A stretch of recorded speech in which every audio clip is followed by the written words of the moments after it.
Hello, જય માતાજી, જય શ્રી કૃષ્ણ. મિત્રો, આજની વાર્તા શરૂ કરીએ પહેલાં વિડીયો ગમે તો લાઈક અને શેર કરી દેજો. તો ચલો શરૂ કરીએ વાર્તા. વૃદ્ધાશ્રમ હાયકારો કે હાશકારો. એક વૃદ્ધ ઉંમર લગભગ 70 વર્ષની આસપાસ, કમરેથી વળગેલા શરીર પર ઉંમર કરતાં વધારે કરચલી, ઊંડી ઉતરી ગયેલી આંખ અને હાડકાના માળા જેવું શરીર, કામસું તો મજૂરી ગાડું ખેંચે, પસ્તી ભંગાર લેવા શેરીએ શેરીએ જાય. તેને જોતાં જ લાગે કે કામ કરી શકે તેવી તાકાત હતી, છતાં કામ ખેંચે છે. ગાડામાં કે લારીમાં વધારે વજન હોય તો આંખમાં આંસુ આવી જાય. કોઈએ પૂછ્યું કે કામ નથી થતું તો શું કામ ખેંચો છો? ઘરમાં બીજું કોઈ કમાનાર નથી?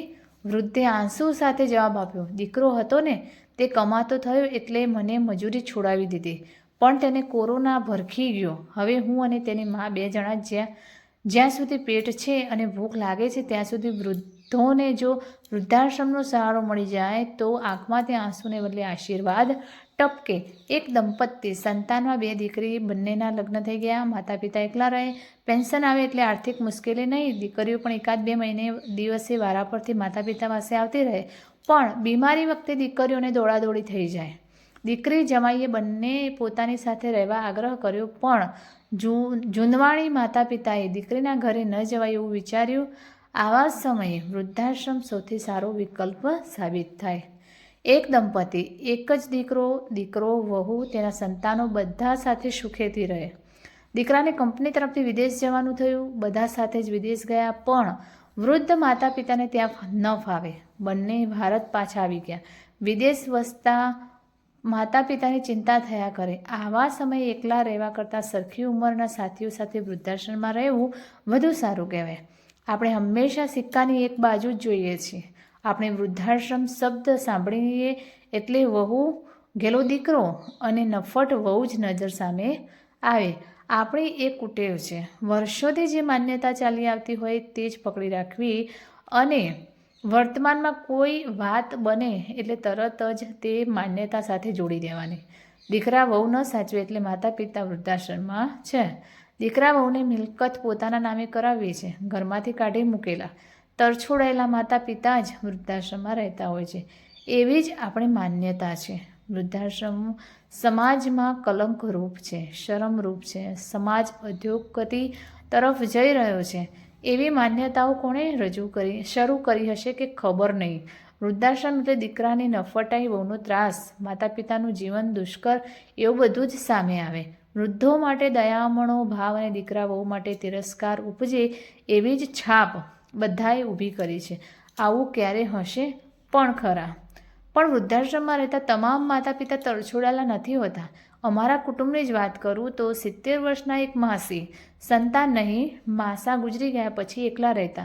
બીમારી વખતે કે ઘરમાં કામ માટે કુટુંબના અન્ય લોકોને બોલાવવા પડે. પછી માસીએ વૃદ્ધાશ્રમમાં જવાનો નિર્ણય કર્યો અને બાકીનું જીવન આરામથી વિતાવ્યું. પહેલાંનો સમય જુદો હતો. દંપતીને 7-8 સંતાનો હતા, સંયુક્ત કુટુંબ હતું. વૃદ્ધ માતા પિતા આટલા દીકરા વહુ અને તેમના બાળકો વચ્ચે સચવાયેલા રહેતા. પણ હવે સંતાન 1-2 જ હોય. તેમાં પણ દીકરાઓ નોકરી માટે બહાર ગામ કે વિદેશ સેટ થયેલા હોય. ત્યારે વૃદ્ધ માતા પિતાને બીજા શહેરમાં કે વિદેશમાં રહેવું ન ફાવે તેવું પણ બને.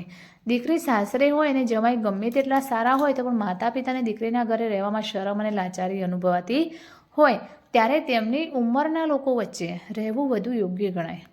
વૃદ્ધાશ્રમ એ સજા નથી, ક્યારેક આશીર્વાદરૂપ પણ છે. જોકે આજે પણ વૃદ્ધાશ્રમ એ ન ગમતી જગ્યા જ ગણાય છે અને તેમાં જનારા માટે હાયકારો જ થાય છે. પણ એ જ વૃદ્ધાશ્રમ ક્યારેક હાશકારો પણ બને છે. વૃદ્ધાશ્રમનું સ્વરૂપ બદલાયું છે. તૂટેલ ફૂટેલ સગવડતા વગરનું મકાન, ખડખડ કરતા પંખા, ગંધાતા ગાડલા, લોકોની દયા કે દાન પર જીવવાનું, એ બધું જૂના સમયના વૃદ્ધાશ્રમમાં હતું. હાલમાં તો વૃદ્ધાશ્રમ પણ રિસોર્ટ કે હોટલની જેવા સગવડદાયક બન્યા છે. સિનિયર સિટીઝનને જે આર્થિક રીતે સદ્ધર છે અને જેમના સંતાનો વિદેશ વસ્યા છે એવા અથવા સંતાનો નથી તેઓ રકમ ચૂકવીને આવા વૃદ્ધાશ્રમમાં રહે છે. તેમાં તેમની સગવડ સચવાય છે. તેમના જેવા લોકોની કંપની મળે છે. આખી જિંદગી મહેનત કરીને કમાયા હોય પછી સત્તે પૈસે એકલા કે બિચારા બનીને રહેવું પડે તેના કરતાં ફી ચૂકવીને વૃદ્ધાશ્રમમાં રહેવું શું ખોટું?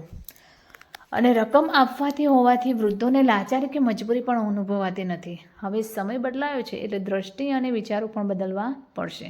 વૃદ્ધાશ્રમ એ શરમની બાબત નથી. વૃદ્ધો એકલા મરી જાય, ખરાબ રીતે લાચારીમાં જિંદગી પસાર કરે, બેમાંથી એકનું મૃત્યુ થાય અને બીજા એકલતામાં ગાંડા જેવા થઈ જાય, તેના કરતાં પોતાના જેવા બીજા સાથે જિંદગી પસાર કરે તેમાં ખોટું શું? સંતાન વિનાના દંપતી પૃથ્વી પર બોજ નથી, એવું એ વૃદ્ધાશ્રમમાં આવીને અનુભવી શકે. વૃદ્ધાશ્રમની આ બીજી બાજુ છે. જો સંતાન હોય અને પાસે હોય તો માતા પિતાના છેલ્લા શ્વાસ સુધી સેવા કરવી જ જોઈએ. એક જ દીકરી હોય તો જમાઈએ પણ સાસુ સસરાની જવાબદારી લેવી જ જોઈએ. પણ કદાચ માતા પિતા દીકરીના ઘરે ન જાય, એ સ્વાભાવિક છે. જેના સંતાનો દીકરાઓ એક જ શહેરમાં છે, સત્તા માતા પિતા વૃદ્ધાશ્રમમાં છે, તેને જ શરમ આવવી જોઈએ. આપણે 1-2 દિવસ બહારગામ જવાનું થાય તો પણ સારી સગવડતાવાળી હોટેલ શોધીએ છીએ. તો આ વૃદ્ધાશ્રમ તો જિંદગીમાં છેલ્લો વિસામો છે. થાકેલા જીવને આરામ આપવાનો છે. દબાયેલી લાગણીઓ અને મનમાં છુપાયેલી વાતો કહી શકાય તેવા મિત્રો શોધવાના છે. વૃદ્ધાશ્રમમાં ખડખડાટ હસવાની અને મોટેથી રડવાની છૂટ આપવાની છે. એટલે જ વૃદ્ધાશ્રમ સગવડતાવાળા હોવા જોઈએ. અહીં આવનારા માટે દરેક દિવસ બોનસ જેવો હોય છે. તેમના મન, તેમની દરેક ઈચ્છા આખરી ઈચ્છા હોય છે. તેમની પાછલી જિંદગી આરામથી પસાર થઈ શકે તેટલી સગવડતા તો હોવી જ જોઈએ. 60-70 વર્ષ પછી જ્યારે ખબર જ છે કે શરીરને વધુ સાચવણી જોઈએ, રોજિંદા કામ માટે બીજાની મદદ જોઈએ, બીમારી વખતે સંતાનો સાથે નહીં હોય તો શું થશે? ખાવા પીવામાં સરળતા જોઈએ, ત્યારે આવી સગવડ વૃદ્ધાશ્રમમાં મળતી હોય તો ત્યાં રહેવું શું ખોટું? વૃદ્ધાશ્રમમાં રહેતા તમામ વૃદ્ધો દીકરા બહુના તરછોડાયેલા નથી હોતા. કેટલાક તો પોતાની સગવડ વધુ સારી રીતે સચવાય અને દીકરાઓને આઝાદી મળી શકે એ માટે પણ વૃદ્ધાશ્રમમાં આવતા હોય છે. જોકે લોકો શું કહે છે કે સમાજમાં દીકરાની બદનામી થશે, એ માન્યતા રાતોરાત બદલવાની નથી. છતાં વૃદ્ધાશ્રમ એ પાંજરાપોળ નથી, એ હવે સ્વીકાર થતો જાય છે. વૃદ્ધાશ્રમ એ શરમજનક છે એવો કકળાટ કરતા લોકોને એક સવાલ પૂછીશ કે સમાજમાં અનાથ આશ્રમ પણ છે જ ને, બાળકોને ત્યાં મૂકી આવીએ છીએ. અરે આપણે તો આપણા બાળકોને હોસ્ટેલમાં પણ નથી મૂકતા. આપણામાં એટલી વિવેક બુદ્ધિ તો છે જ કે સંતાન આપણા છે અને આપણે તેમને સાચવવાના છે.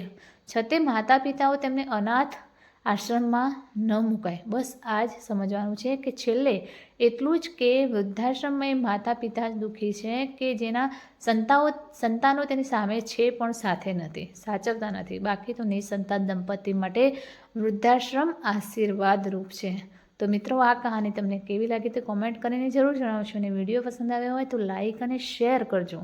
તથા ચેનલ પર નવા હોય તો ચેનલને સબસ્ક્રાઈબ જરૂરથી કરજો. ફરી મળીશું એક નવા વિડીયો સાથે, વાર્તા સાથે. ત્યાં સુધી નમસ્તે, જય માતાજી, જય શ્રી કૃષ્ણ, હર હર મહાદેવ. Thanks for watching.